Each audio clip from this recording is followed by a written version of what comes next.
Je vais vous parler d'apprentissage de représentation, en particulier l'utilisation d'apprentissage non supervisé pour ça, et de plusieurs niveaux de représentation, donc l'idée d'architecture profonde, de représentation profonde, qui est au cœur de mes travaux depuis 2005 à peu près.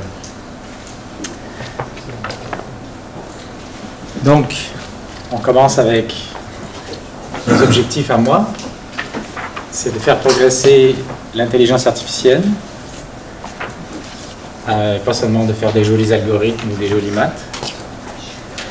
Donc on peut se poser la question, comment est-ce qu'on va faire pour avoir des intelligences artificielles? Qu'est-ce que ça nécessite si on veut avoir des machines intelligentes? Qu'est-ce que ça nécessite pour y arriver? L'intelligence, ça veut dire quoi? Ça veut dire prendre des bonnes décisions. Comment est-ce qu'on peut prendre des bonnes décisions? D'une manière ou d'une autre, il faut une certaine forme de connaissance. Même une fourmi a certaines connaissances implicites dans son corps et tous les mécanismes qui sont à l'intérieur qui lui permettent de prendre les décisions dans la niche écologique dans laquelle elle est. Donc les connaissances ne sont pas nécessairement explicites sous forme livresque ou wikipédiesque. Elles peuvent être implicites à travers un mécanisme. Dans notre cas, ce serait notre cerveau principalement. Et puis, l'autre chose qu'il faut prendre en compte, c'est que l'idée de prendre les connaissances et de les mettre directement dans la machine, c'était une grande idée qui a été explorée pendant plusieurs dizaines d'années, avec en particulier les systèmes experts, etc., mais qui n'a pas vraiment donné les résultats escomptés. Et en reconnaissance de la parole, bon, c'est une histoire bien connue et bien racontée, que les approches statistiques ont permis de mettre des connaissances dans la machine d'une manière implicite à travers l'extraction de ces connaissances à partir des données, plutôt que de les programmer à partir de notre compréhension, disons, formelle, verbale, etc., des choses. Pourquoi? Parce que, pour plusieurs raisons. Je pense que j'ai peut-être une slide quelque part après qui le raconte, mais en gros, les connaissances qu'on donne à la machine de manière explicite sous forme de règles, de faits et tout ça, souvent sont incomplètes. Parce que moi je suis capable de vous communiquer quelque chose avec des mots, et vous les comprenez en gros, parce que vous avez déjà pas mal de connaissances, et on a beaucoup de choses en commun qui nous permettent de nous comprendre. Mais quand on parle à la machine, il y a un paquet de ces connaissances qui ne sont pas là, parce qu'elles n'ont pas un cerveau avec un corps qui est en relation avec l'environnement et tout ce que nous, on a appris depuis qu'on est petit, qui nous permettent de comprendre ce que les autres humains nous disent. Et tout ça qu'on a à l'intérieur de nous, qui est la base qui nous permet de nous comprendre entre nous, les machines ne l'ont pas. Donc quand on communique à la machine avec le langage, ou une version, disons, plus formelle, ben, c'est incomplet. La deuxième raison, c'est que les approches pour communiquer des connaissances, en général, manquent le côté incertitude. Le monde autour de nous est plein d'incertitudes, donc les probabilités, etc. Et c'est très difficile avec le langage ou les manières formelles d'exprimer des connaissances, d'inclure le côté incertitude, qui est très riche, et ce n'est pas juste des probabilités à mettre sur des règles ou des faits, c'est beaucoup plus riche que ça, et quand on fait des modèles probabilistes, en fait, on se concentre énormément sur cet aspect-là. Et ça manquait évidemment dans les années 80-70 avec les méthodes de système expert. Donc, puisqu'on ne peut pas les donner à la machine de manière explicite, on va lui donner à travers des exemples et on va mettre au point des algorithmes d'apprentissage qui permettent d'aller chercher l'information là où elle est le plus brute, mais aussi en bonne quantité. Ça ne nous empêche pas d'utiliser des connaissances a priori quand on en a, évidemment, et on peut toujours améliorer les systèmes pour résoudre des problèmes spécifiques à partir de notre compréhension de ces systèmes et des problèmes à résoudre. Mais pour vraiment faire des progrès importants, selon moi, en intelligence artificielle, il va falloir qu'on fasse des progrès du côté des algorithmes d'apprentissage, de leur capacité à représenter des choses beaucoup plus complexes que ce qu'on a été capable de faire jusqu'à présent. Donc c'est bien beau un sparse coding, c'est bien beau un MLP, mais c'est clairement pas assez pour nous amener à l'intelligence artificielle. Donc il va falloir vraiment réfléchir à des manières beaucoup plus ambitieuses de concevoir l'apprentissage de distributions complexes qui ont une structure et comment capter cette structure. Et ce dont je vais vous parler aujourd'hui de l'apprentissage d'architecture profonde, c'est dommage qu'on manque partie des slides, mais bon. Ce dont je vais vous parler aujourd'hui, ça essaye d'aller dans cette direction, mais c'est un programme à long terme. Alors, depuis quelques années, ces idées-là ont eu beaucoup de succès, etc., mais il ne faut pas se fier nécessairement aux modes. Il y a 5 ans, ce n'était pas du tout à la mode, aujourd'hui c'est à la mode.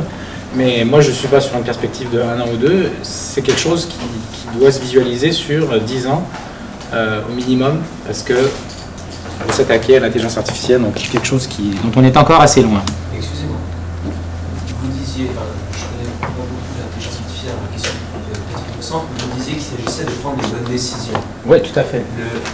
Ce qu'on définit comme étant bonne décision, on le sait d'avance et puis c'est une donnée pour le système qu'on essaie de construire, ou c'est le système qui va lui-même choisir quelles sont les bonnes décisions, qui va définir qu'est-ce qui est entre guillemets bon ou pas?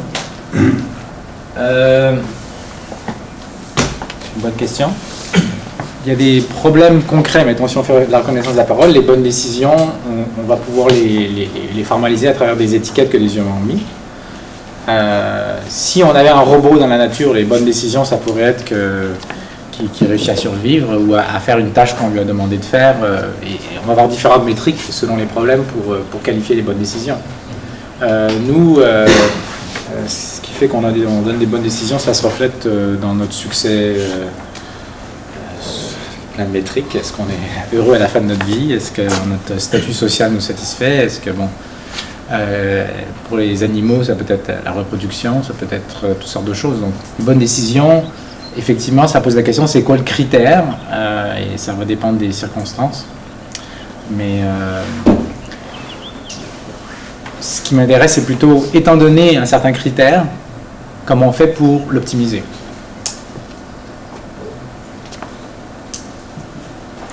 Donc, si on veut aller vers le programme apprentissage qui nous permettrait de construire des machines intelligentes, ça pose la question, c'est quoi l'apprentissage? C'est quoi la base?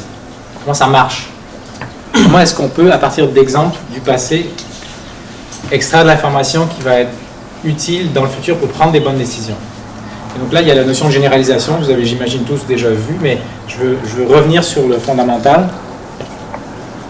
C'est quoi généraliser? Il y a plusieurs manières d'y penser. L'une d'elles, c'est d'imaginer qu'il y a des dépendances entre des variables aléatoires. Donc, les variables aléatoires, c'est soit des choses qu'on observe ou des choses qu'on n'observe pas, mais qui interagissent avec celles qu'on observe. Et il y a des dépendances statistiques, donc il y a une distribution jointe. Ces variables-là ne sont pas indépendantes. Et apprendre, c'est réussir à caractériser ces distributions jointes. Ça, c'est une manière de voir les choses. Mais il manque un élément de ça, c'est l'aspect des données.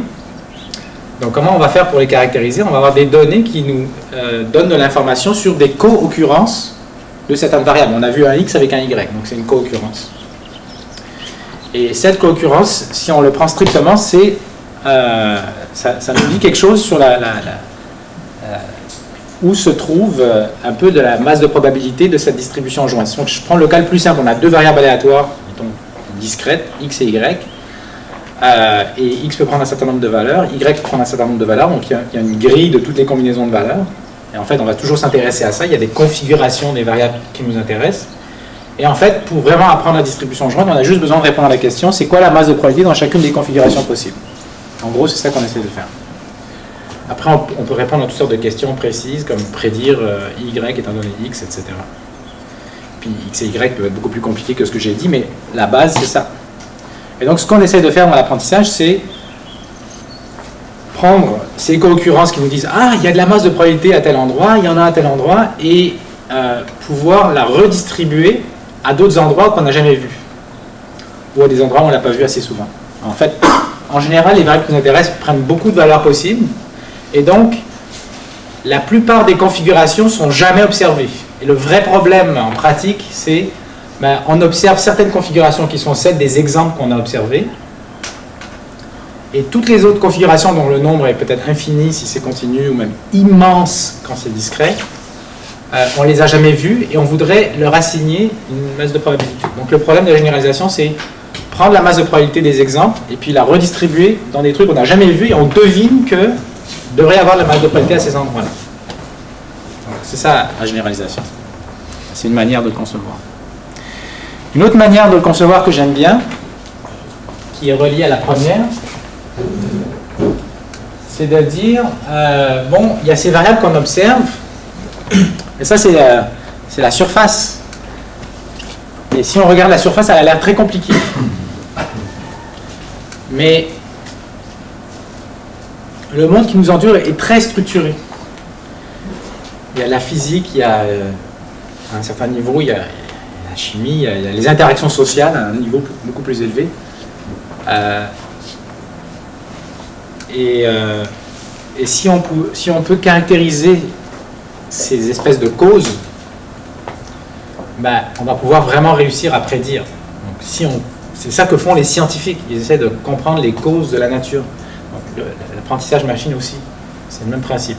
On veut découvrir les causes sous-jacentes. Et les causes sous-jacentes, en général, elles sont aussi ce qu'on appelle des abstractions. C'est ça qui nous permet de caractériser les causes sous-jacentes. On n'a pas beaucoup de recherches en intelligence artificielle qui va réellement essayer de découvrir les abstractions sous-jacentes qui pourraient expliquer ce qu'on observe. Donc c'est un peu derrière les idées dont je parlais pour le reste de ma présentation. Oui. Ces causes, est-ce qu'elles sont liées un peu à l'historique des systèmes experts? Est-ce qu'on pourrait dire que finalement on arrive à des règles si on arrive à retrouver les causes?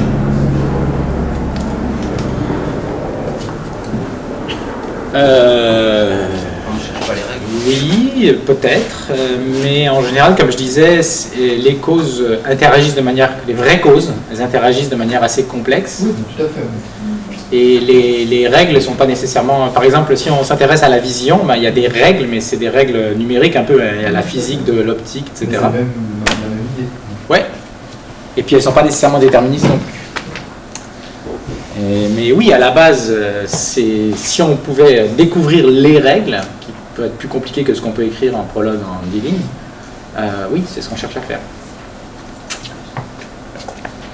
Mais plutôt que de penser à des règles, je pense plutôt à des variables aléatoires dont les variations expliquent les variations qu'on observe dans le monde qui nous entoure. Donc, exemple, si on s'intéresse à la parole, ben, les gens qui comprennent la parole, ils savent qu'il y a des facteurs sous-jacents comme l'identité du locuteur, et puis à l'intérieur de l'identité du locuteur, il y a est-ce que c'est un homme, une femme, quel âge il a, la forme de sa tract, son conduit vocal, etc. Le micro, l'écho, bon, tout ça c'est des causes physiques qu'on imagine, puis on aimerait bien que la machine les découvre d'une certaine manière. Alors tu vas me dire, mais si on les connaît, pourquoi pas s'en servir? Très bien. Le problème, c'est qu'il y en a d'autres qu'on ne connaît pas, et même celles qu'on imagine connaître, on ne les connaît pas suffisamment pour les écrire de manière tout à fait complète et correcte. Enfin, juste ce que je voulais dire, c'est que le modèle sous-jacent de la variable aléatoire qui va être modélisé à côté de la distribution, il n'était pas suffisamment complexe ou flexible pour enregistrer tout ça. Ah bah, c'est un problème difficile, on ne va pas y arriver du premier coup, et puis ce ne sera pas complet, ce sera imparfait. Même nous, notre connaissance du monde, elle est très partielle. Les humains, ils font plein d'erreurs, ils ne font pas des décisions optimales. Mais c'est notre objectif de s'améliorer à mieux comprendre le monde qui nous entoure, et ça devrait être la même chose pour nos algorithmes. Ah, donc ton approche fait partie de l'évolution humaine. Oui. On pourra en parler longtemps, mais peut-être pas tout de suite. Alors, donc je parle d'apprentissage de représentation, de plusieurs niveaux d'abstraction, etc. Donc là, j'introduis une notion de profondeur. Alors, j'explique un peu ce que ça veut dire. Donc, par exemple, un réseau de neurones classique avec une couche cachée, c'est pas profond.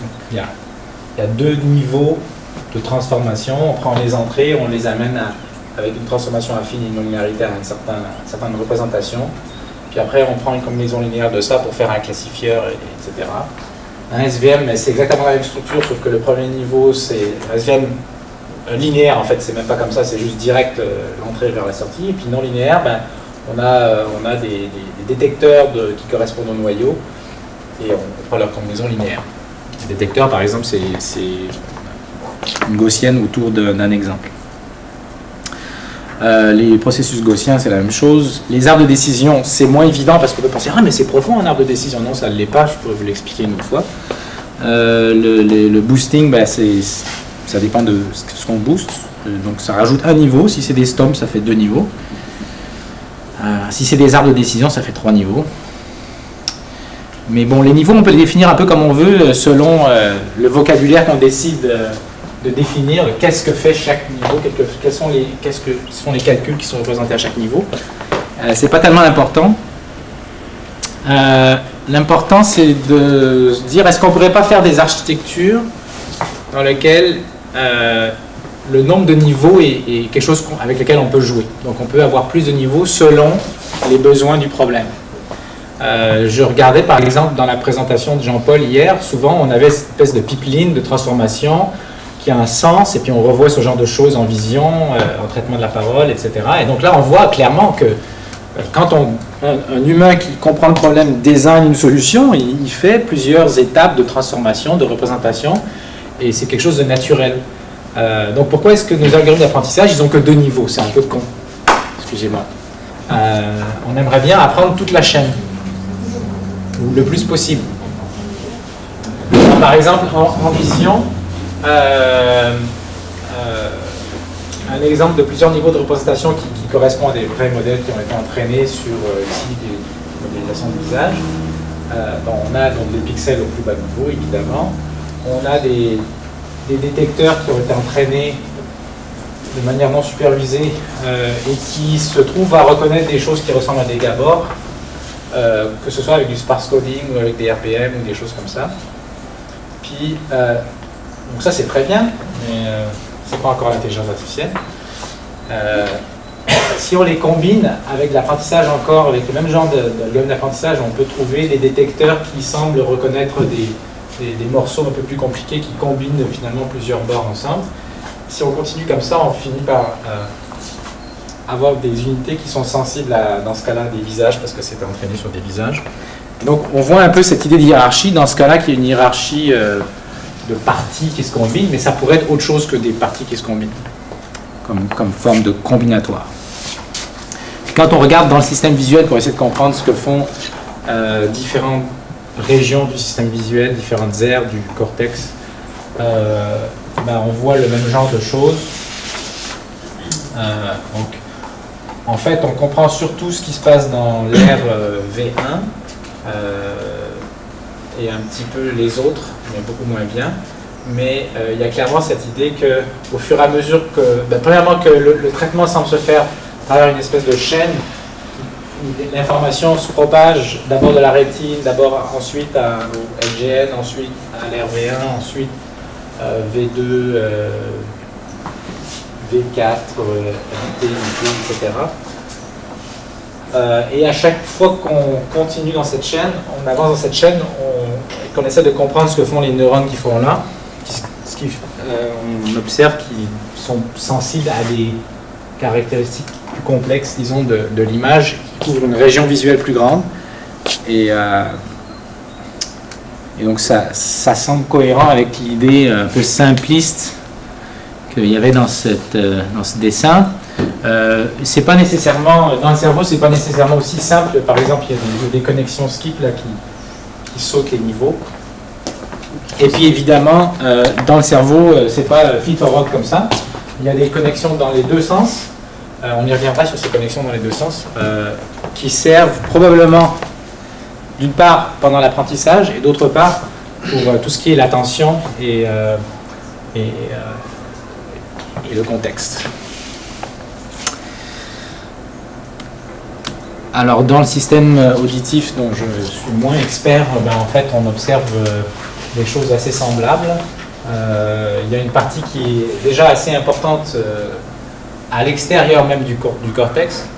Et puis dans le cortex lui-même encore, il y a plusieurs aires qui se suivent dans le traitement auditif. Donc ça, c'est un peu inspirant tout ça. Les cerveaux semblent avoir une forme de traitement de l'information où on transforme les données à plusieurs niveaux de représentation.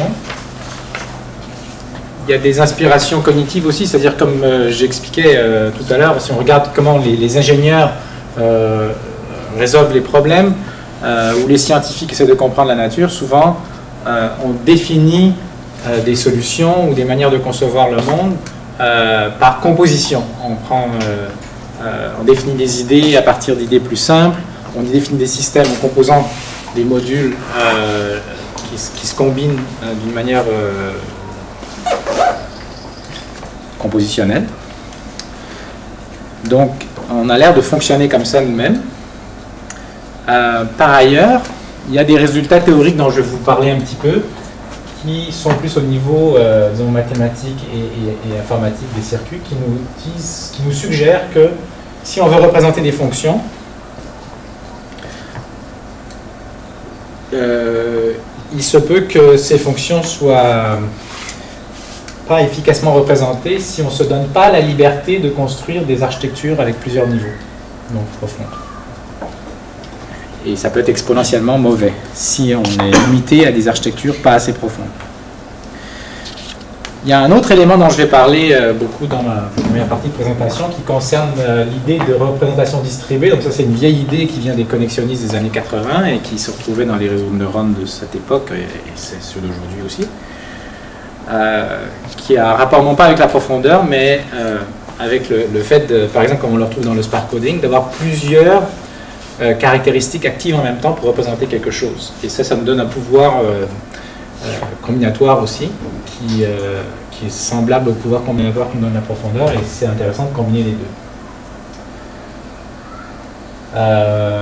Je vais vous parler le problème de la généralisation locale, qui est, je pense, une des limitations fondamentales de beaucoup d'algorithmes d'apprentissage, de presque tout ce qui est non paramétrique, des mélanges de gaussiennes par exemple, on retrouve beaucoup dans les reconnaisseurs de parole. Et puis l'idée que si on a plusieurs niveaux de représentation, comme par exemple dans ce dessin-là, et qu'on s'intéresse à résoudre plusieurs problèmes et non pas juste un, qui peuvent être liés, ben, le fait de partager ces représentations entre plusieurs problèmes, ça peut nous donner une capacité à mieux généraliser entre les tâches qui peut être très intéressante. Ce que j'ai déjà parlé, donc on va sauter. Donc dans les travaux sur les architectures profondes des dernières années, en fait, sous-jacent à tout ça, on trouve deux hypothèses qui ont été validées dans une certaine mesure sur beaucoup de jeux de données et d'analyse. D'une part que on a besoin de cette profondeur pour représenter des abstractions plus intéressantes qui vont nous permettre de mieux généraliser. Donc là, il y a des aspects théoriques qui ont rapport avec le fait que certaines fonctions peuvent être représentées peut-être plus efficacement et qu'on a une capacité de réutiliser les paramètres qui nous donnent éventuellement une efficacité statistique plus grande. Puis l'autre idée qui est importante dans ces travaux, c'est l'idée d'apprentissage non supervisé. Donc vous savez sans doute que la plupart des travaux des réseaux de neurones jusqu'aux années donc, 2006 est basé sur l'apprentissage purement supervisé. Alors je parle pas des cartes de Conen et tout ça qui sont plus comme du clustering, mais genre réseau de neurones multicouches. Et là, tout d'un coup, on a découvert des manières d'incorporer de l'apprentissage non supervisé dans tout ça, qui changent pas mal la donne et qui nous donnent certains avantages assez drastiques, même sans profondeur, donc juste avec une couche non supervisée. Donc exemple, sparse coding plus SVM. La partie sparse coding, elle est non supervisée. Et ça fait toute une différence. Et donc on a creusé cette question. Pourquoi ça nous donne des avantages? C'est une forme de régularisation qui est en train de se passer quand on fait ça, par opposition à faire quelque chose qui est purement supervisé. Oui. Ça semblerait quand même qu'apprendre conjointement en dictionnaire et la dictionnaire en même temps, dans sparse coding, ça améliore un peu les choses. Le dictionnaire est... Faire du sparse coding supervisé, ça améliore un peu quand même les choses. Conjointement, à la fois une tâche de décision et de... dans quelques en visio ou en parole, Sûrement. j'ai vu quelque chose. Mais tu vois, l'approche que nous on a suivie, c'est qu'on combine, donc on fait une initialisation non supervisée, et ensuite on a, mettons, un classifieur linéaire par-dessus, et ensuite on fait un fine-tuning, c'est-à-dire on entraîne conjointement le classifieur et l'extracteur de représentation de façon supervisée. Et donc ça, c'est dans ce qu'on a fait, c'est ce qui marchait le mieux. Donc ça combine un peu les deux. Mais l'élément de ce qu'on appelle le pré-entraînement non supervisé, il est très important. Si on l'enlève et qu'on fait pur supervisé, sans l'initialisation non supervisée, ça donne des moins bons résultats, surtout quand le nombre d'exemples est plus petit, parce que c'est là que l'effet de régularisation du non supervisé devient plus important. Donc, je vais revenir là-dessus. Mais tu as raison, si on a une tâche spécifique à résoudre, et plus on a de données, plus de pouvoir optimiser le tout par rapport aux critères qui nous intéressent, c'est utile. Mais des fois, ça peut overfitter. Au démarrage du système, je suis entièrement d'accord. Des fois, ça peut overfitter, mais plus on a d'exemples, plus c'est rentable d'aller plus discriminant. Et bon, je donne tout de suite une réponse à pourquoi ça aide, entre autres. Ça a un rapport avec le fait que, justement, on est dans le non-convexe. À partir du moment où on a déjà deux niveaux, c'est non-convexe. Et donc, l'initialisation, le fait d'utiliser l'apprentissage non supervisé juste pour initialiser, ça change la donne. On se met dans une région de l'espace des paramètres qui nous amène près d'un minimum qui est meilleur en généralisation, parce qu'on a utilisé un a priori qui est que des représentations de l'entrée qui sont bonnes pour capter la distribution de l'entrée sont aussi bonnes pour dire quelque chose à propos de, mettons, des classes qui nous intéressent étant donné l'entrée. C'est pas nécessairement vrai, c'est un a priori. Il se trouve à fonctionner bien dans la plupart des cas qui nous intéressent. Ok, donc l'idée de généralisation locale et non locale, etc. Donc quand on généralise, en gros, on va pouvoir dire quelque chose sur des nouveaux points. Donc là, on va prendre une fonction de R vers R, on a des exemples, blablabla. On a la courbe violette, on ne la connaît pas, on a juste des points, on devine une courbe pointillée. Comment est-ce qu'on généralise? Par exemple, on peut en gros interpoler. En gros, on peut dire dans le voisinage des exemples, on s'attend à ce que la réponse soit à peu près la même. Puis si on regarde entre deux exemples, on s'attend à quelque chose qui est entre les deux. Donc si je connaissais la réponse ici, je connais la réponse là, bon, en gros, si je me mets ici, je m'attends à avoir une réponse par là. Okay, donc ça, si on fait du non paramétrique, c'est ce qu'on fait tout le temps. Et si on veut apprendre des fonctions aussi simples que celle-là, ça va très bien marcher. Donc là, c'est fini, le problème est résolu. Pas besoin d'intelligence artificielle. Ok, juste l'interpolation et la généralisation locale. Pourquoi je l'appelle locale? Parce qu'en gros, ce qu'on dit, c'est pour pouvoir généraliser autour d'un exemple, on va se fier à la valeur cible de cet exemple.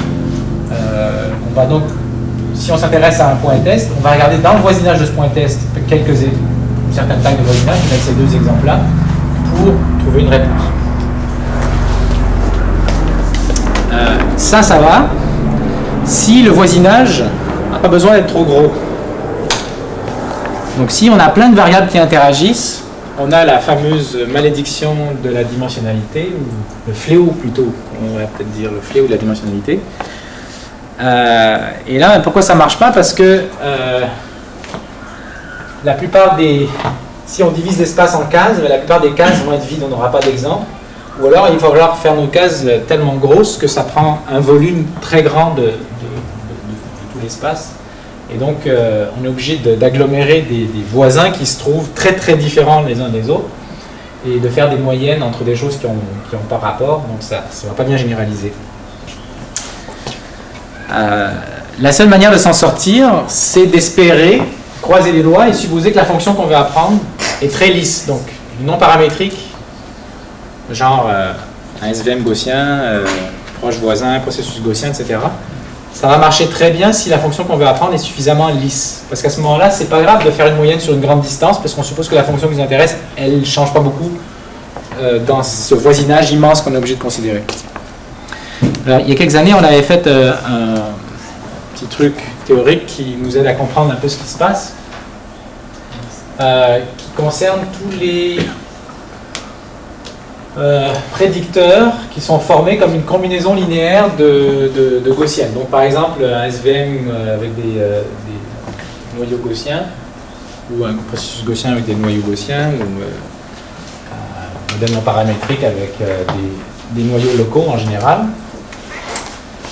Ce qu'on peut montrer, c'est que le nombre d'exemples dont on a besoin pour généraliser dépend du nombre de variations que la fonction qui nous intéresse d'apprendre, la fonction cible, a dans l'espace. Donc si on veut apprendre une fonction qui est très lisse, ben, on n'a pas besoin de beaucoup d'exemples, c'est pas très surprenant.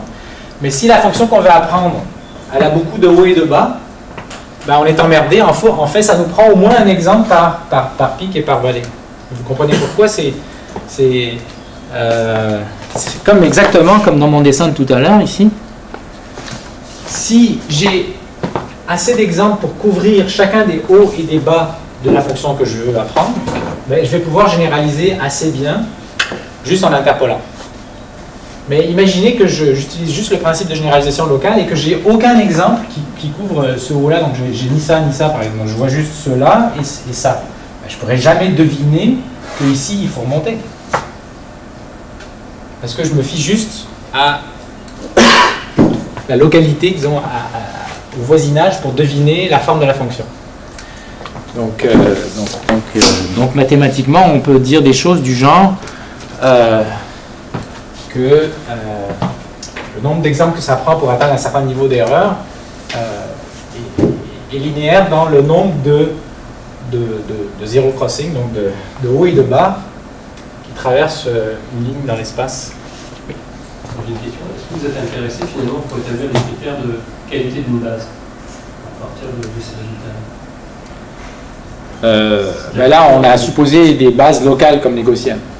Mais je pense que ça n'a pas trop rapport avec la base, en autant qu'ici, pour ces résultats, qu'elles soient locales.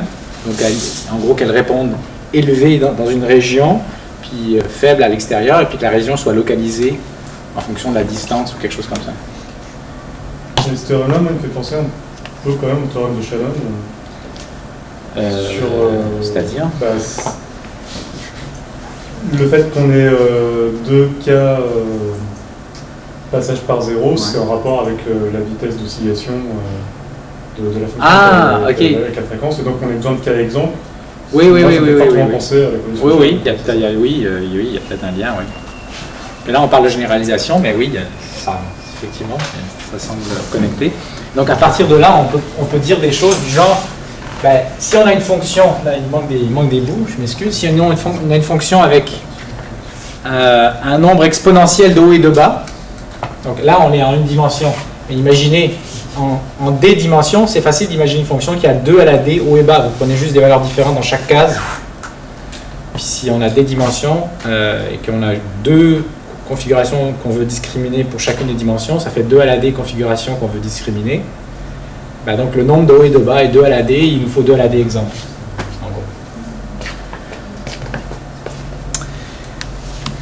On peut visualiser ça aussi quand on pense à une idée qui a été très populaire depuis les années 2000 en machine learning, qui est l'idée de variété, manifold.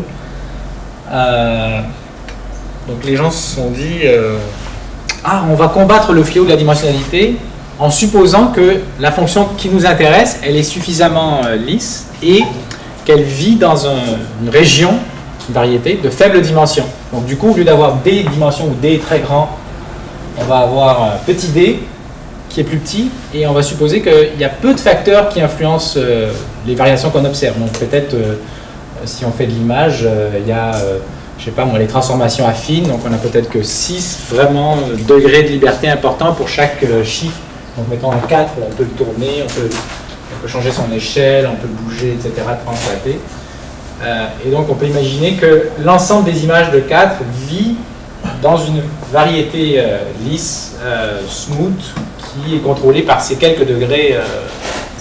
Et donc là, au lieu d'avoir l'explosion de 2 à la 100, de 2 à la 1000 pixels, on a 2 à la 6. Donc ça va, on peut imaginer qu'on peut récolter assez d'exemples pour couvrir tout ça. Mais bon, ça marche pas, et je vais vous expliquer pourquoi.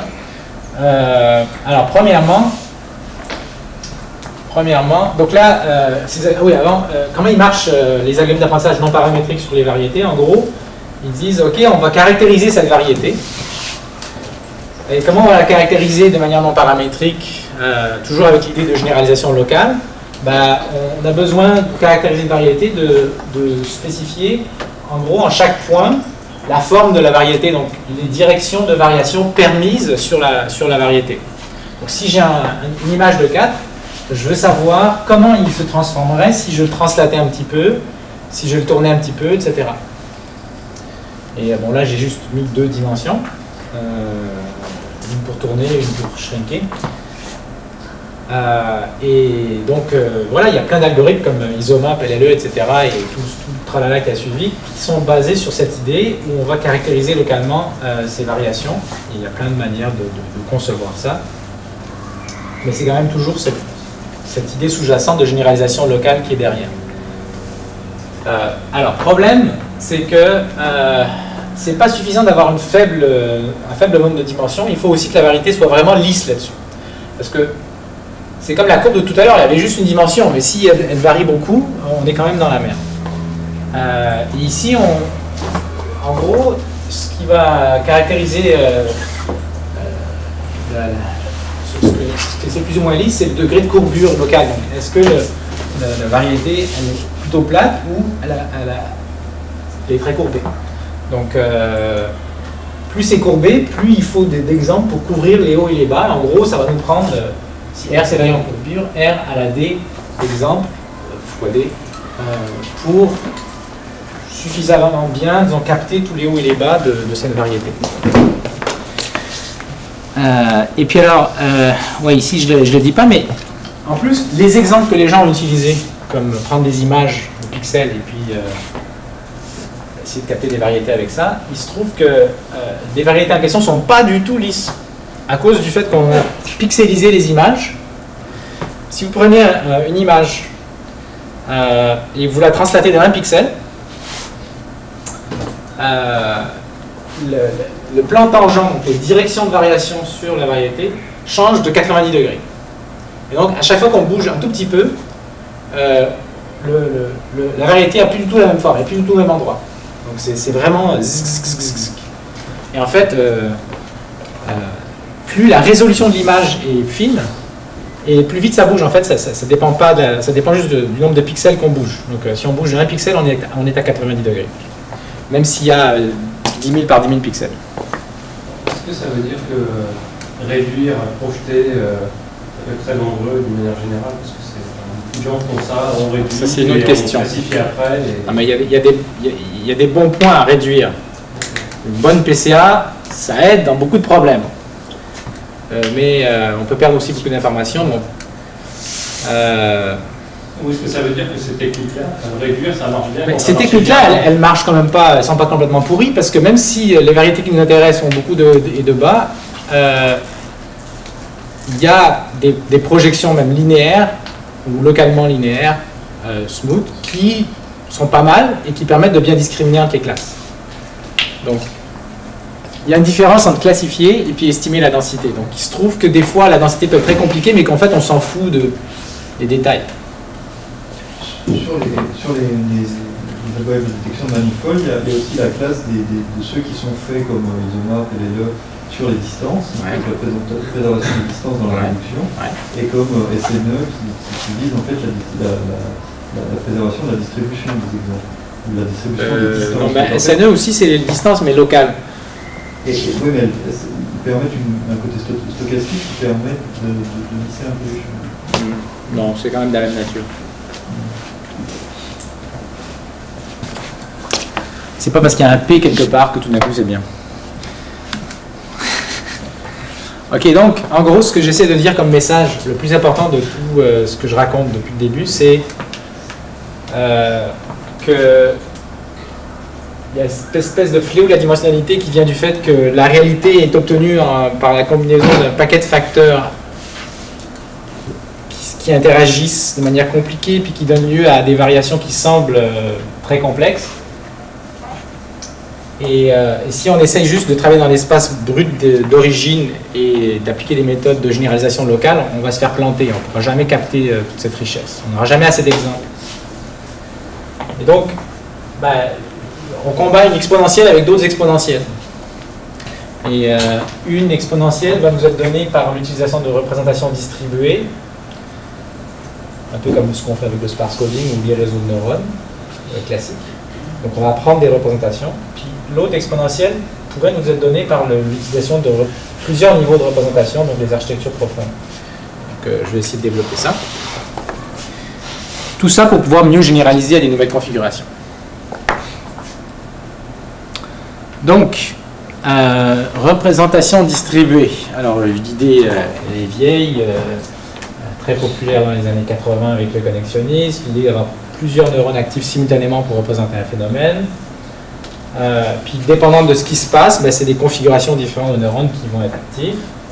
Et puis bon, évidemment, ça va être exponentiellement plus efficace de représenter les choses comme ça que de représenter avec un neurone qui est actif pour un phénomène. Donc mettons, c'est la différence entre le sparse coding et un simple codebook, où on a juste un représentant qui s'allume pour tout un ensemble de configurations voisines, versus un certain nombre de représentants, mais qui ne représentent pas tout, mais plutôt des parties ou quelque chose qui se combine, qui vont être actifs en même temps. Et donc là, si on a K neurones ou code qui s'activent en même temps, on a exponentiellement K fois plus de possibilités de représenter des choses, donc plus riches. Alors, ouais. J'ai l'impression qu'il y a un lien avec les approches multi-agents, ou c'est moi qui suis à côté là? Ah, moi je ne le vois pas. Mais peut-être.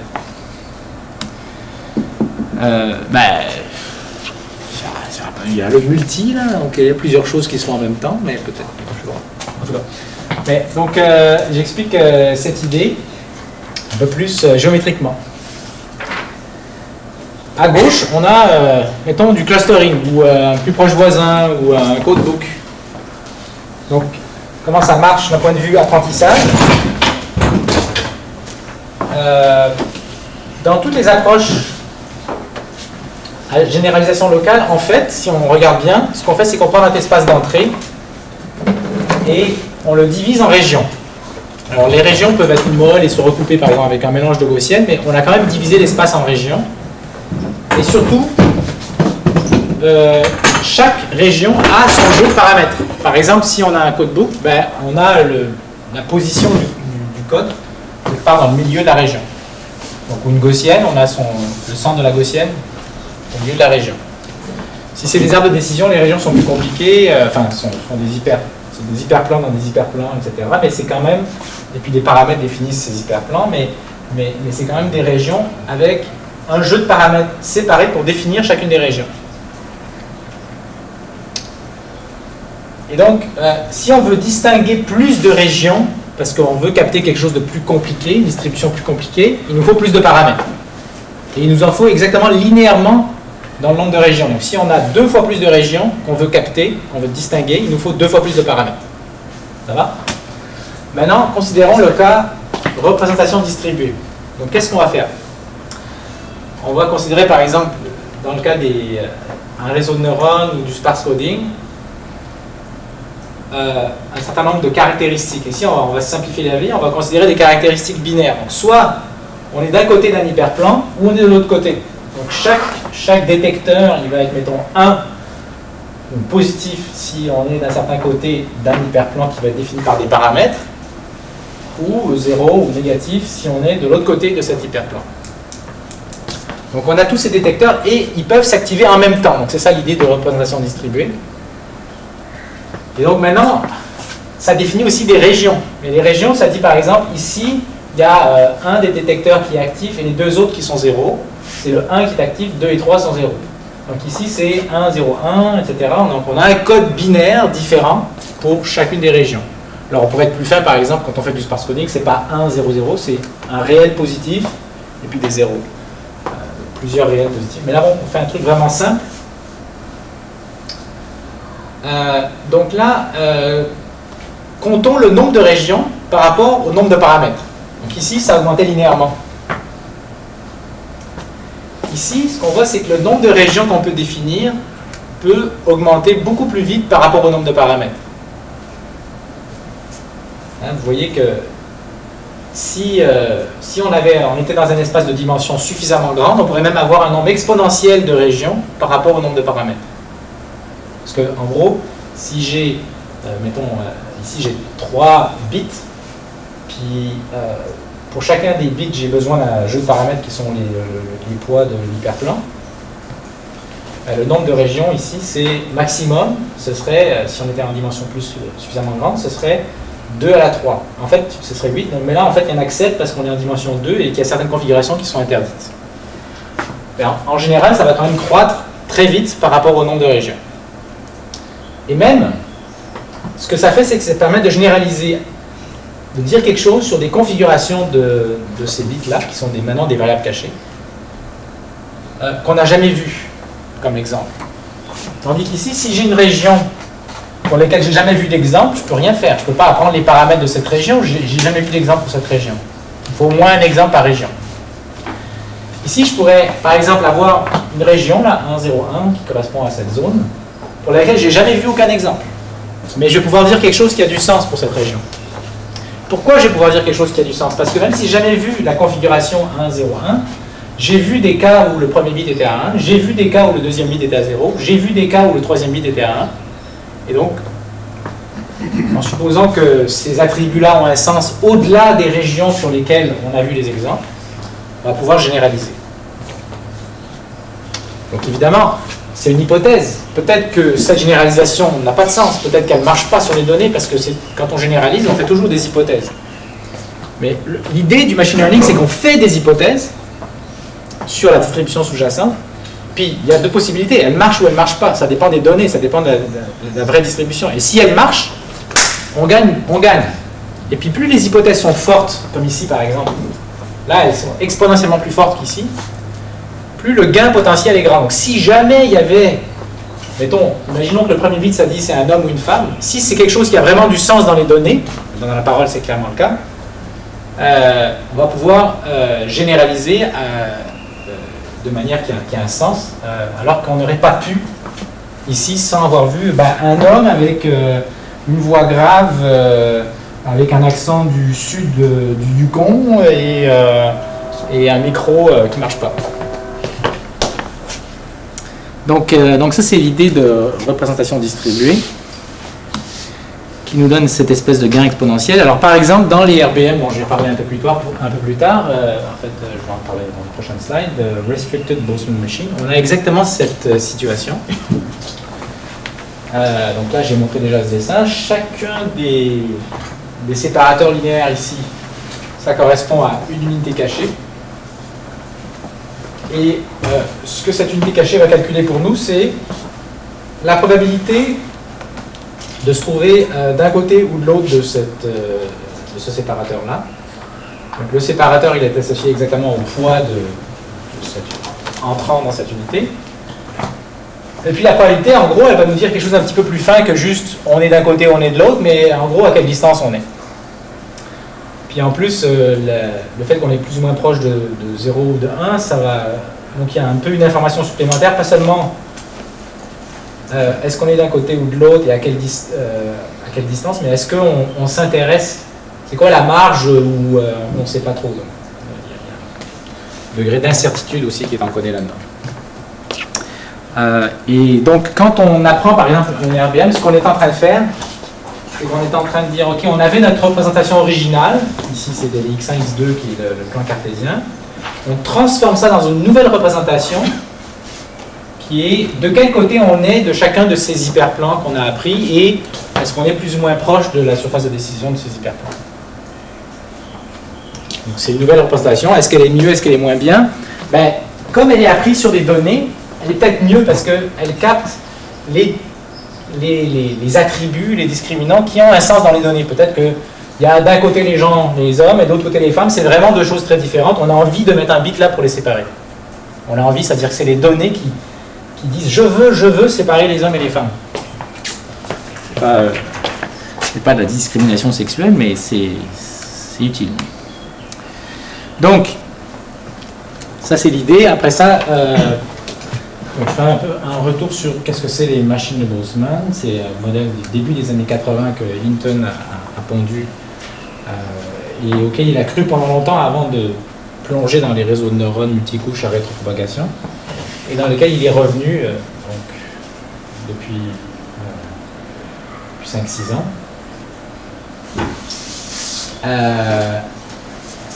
Donc on va définir une distribution jointe entre des variables aléatoires, ici x c'est un vecteur de bits par exemple, mais ça pourrait être autre chose, à partir d'une fonction d'énergie. Donc c'est juste une manière de dire, ok, on va pas se casser avec la constante de normalisation de notre distribution jointe, on va parler d'une fonction d'énergie plutôt qu'une probabilité jointe. Mais c'est la même chose.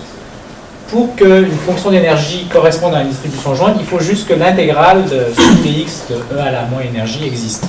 Dans le cas où les variables sont discrètes, ça existe toujours. Dans le cas où elles sont continues, pas nécessairement. Et puis dans le cas de la machine de Boltzmann, la fonction d'énergie, c'est simplement un polynôme du second degré. Là, c'est vraiment dommage, il manque un x à droite. Donc c'est juste C transpose x plus x transpose v x. Donc c'est juste le polynôme de second degré avec les paramètres qu'il faut pour faire un polynôme de second degré. On n'a pas besoin de la constante parce que de toute façon la constante elle fout le camp là-dedans. Donc on a juste un terme linéaire, un terme quadratique. Donc les paramètres, c'est le paramètre linéaire, pi qui est un vecteur, et le paramètre quadratique qui est une matrice. On peut généraliser ça avec des champs markoviens en disant, en fait, si on regarde ça, ce qu'on a, c'est, dans notre fonction d'énergie, c'est une combinaison linéaire de paramètres avec des fonctions de x qui sont soit x lui-même ou des xi fois xj, donc des carrés de x. Et puis on pourrait généraliser à pas juste des x et des xi, xj, mais n'importe quelle fonction qui nous intéresse de nos variables. On va prendre ces fonctions fixes dans lesquelles il n'y a pas de paramètres, on les multiplie par des paramètres et ça nous fait une fonction d'énergie. Puis il y a plein de manières de construire ces fonctions fixes-là qu'on appelle des statistiques suffisantes, qui donnent lieu à différents types de distributions paramétriques. Maintenant, pour l'instant, les x, c'est des trucs qu'on observe. Et là où ce genre de modèle devient intéressant, donc pour l'instant, c'est un modèle paramétrique. Alors, soit dit en passant, un cas spécial de ça, si x est continu, c'est une gaussienne.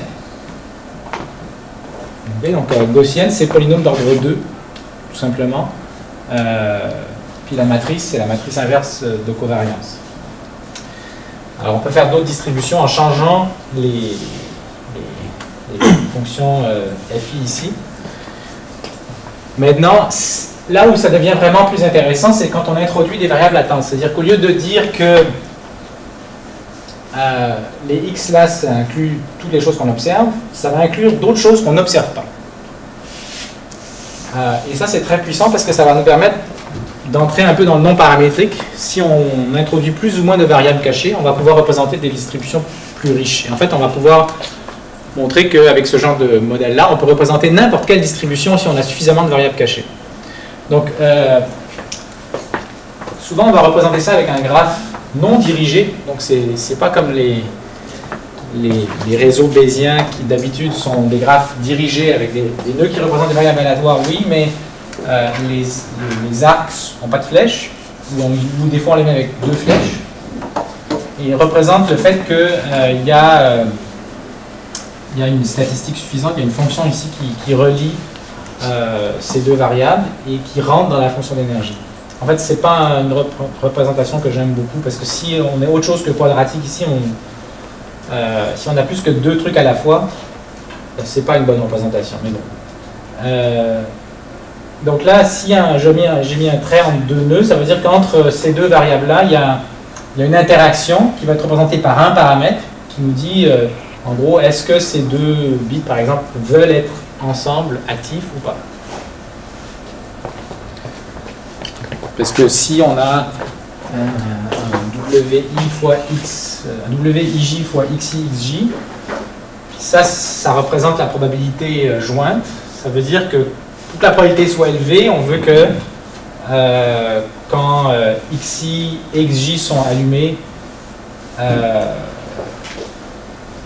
et que WIJ est positif, la probabilité est plus élevée. Puis si WIJ était négatif, ça veut dire qu'en fait on n'aime pas la configuration où les deux ont la même valeur. Alors, la RBM, Restricted Boltzmann Machine, c'est un cas particulier de Boltzmann Machine, donc mais où certaines des interactions ne sont pas présentes. Donc, on a deux groupes d'unités, les visibles qui correspondent à une partie des variables qu'on observe, et les cachés qu'on n'observe pas. Et on évite de faire des connexions entre les visibles et entre les cachés. Donc, dans une machine de Boltzmann générale, on a toutes les connexions, et puis là, on a que les connexions bipartites entre une visible et une cachée pour tous les cas de figure. Donc là, le polynôme du second degré, il est un peu réduit dans le sens qu'au lieu d'avoir, il n'y a pas d'interaction XX ni HH, il y a juste les terminaires comme on avait, puis les interactions HX. Donc on a, ça c'est la somme des WIJ, HI, XJ.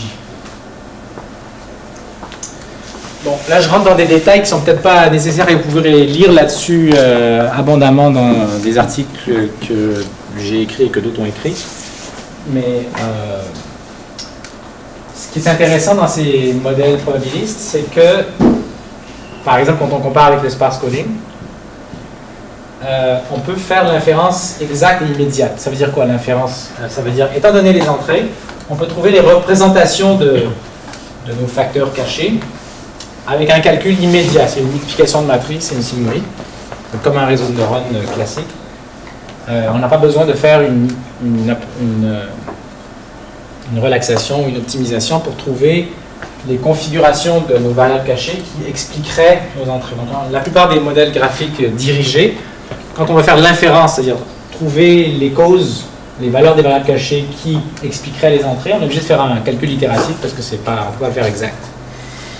On va faire de l'échantillonnage MCMC ou des méthodes variationnelles qui demandent l'optimisation ou autre. Dans le cas du sparse coding, on fait une optimisation convexe, mais quand même c'est itératif et c'est long. Donc avec les RBM, c'est immédiat. Alors ça vient peut-être avec des désavantages, là, mais il y a ça qui est un avantage certain. Oui. Une question sur ce slide-là. Le modèle de graphique, là, pour cette version restreinte, là, là où il n'y a plus d'interaction de lien entre les H et entre les X. Et si on est face à un problème physique, là on sait qu'on a une dépendance, par exemple, entre les X. Ah, c'est pas un problème ça, parce que le modèle capte les dépendances entre les X à travers les H. Donc, exemple. Supposons que ces deux bits-là veulent être un ensemble. Par exemple, c'est deux pixels voisins dans une image, ou deux cases fréquence-temps voisines dans un spectrogramme. Donc, ils ont tendance à être corrélés. On n'a pas de lien direct entre ces deux-là, mais on peut imaginer, par exemple, une unité cachée qui est connectée avec des poids positifs à ces deux-là en même temps. Et ce que ça va faire, ça, c'est que... Donc, qu'est-ce que ça veut dire un poids positif? Ça veut dire que ces deux-là, ils aiment être actifs en même temps, et que ces deux-là, ils aiment être actifs en même temps. Du coup, ces deux-là, ils aiment être actifs en même temps. Donc, on peut capter... Alors, on pourrait mettre des points négatifs, et ils aimeraient... Ce serait le contraire. Donc, on peut capter toutes les sortes de dépendances possibles. Donc là, je le fais avec les mains, mais on peut prouver mathématiquement, ça fait partie des choses qu'on a fait, qu'un RBM, c'est un approximateur universel de distribution sur les bits. On peut représenter n'importe quelle distribution si on a assez d'unités cachées. Évidemment, il faut en avoir assez. Il faut exponentiellement suffisamment. Si on veut représenter toutes les distributions possibles, c'est sûr qu'on n'a pas le choix, ça nous prend un nombre exponentiel de paramètres. Il n'y a pas de surprise. OK ? Puisque le nombre de distributions ici, il est exponentiel. On ne peut pas avoir moins que ça. Mais ce que ça nous dit, c'est que, en fond, c'est un modèle non paramétrique. Si on rajoute de la capacité, on peut approximer n'importe quelle distribution au fur et à mesure qu'on en rajoute. Gros avantage par rapport au sparse coding, c'est l'inférence. Ouais, exact. Puis c'est un modèle. L'autre avantage, c'est que c'est un modèle génératif qui a du bon sens. Okay, dans le sens que quand on génère du modèle, ça fait des trucs qui ressemblent aux données. Parce que le prior sur H n'est pas un prior factoriel. Donc en même temps, factoriel, c'est que P de H égale le produit de P de HI, dit que les causes sont indépendantes. À moins d'être vraiment très chanceux et d'arriver à des causes super abstraites, c'est peu probable qu'on arrive à ce niveau-là à des causes indépendantes. Donc là, les causes ne sont pas du tout indépendantes. En fait, les P de H, c'est une distribution très compliquée, aussi compliquée que P de X. En fait, par symétrie de la distribution, on peut voir que c'est le même genre de complexité. Voilà. Ouais. La question non paramétrique, bien qu'on a cette forme exponentielle sur la machine. J'ai pas entendu le début. Les RBM ouais. restreints, c'est ouais. non paramétrique. Alors, je vais expliquer ma définition de paramétrique et non paramétrique. Paramétrique, ça veut dire qu'on a un jeu de paramètres dans un espace de dimension fixe. Alors, par exemple, si on fait on a une gaussienne ou un mélange de 3 gaussiennes, 3 c'est fixe, ou on a un RBM avec 12 unités cachées, c'est paramétrique. Si on a un réseau de neurones classique qui prédit des sorties étant donné des entrées avec exactement une certaine architecture fixe, c'est paramétrique. Si le jeu de paramètres est de dimension fixe, c'est paramétrique. Non paramétrique, ça veut dire que on se permet de modéliser des choses avec plus de richesse selon la quantité de données qu'on a. Donc, avec mettons,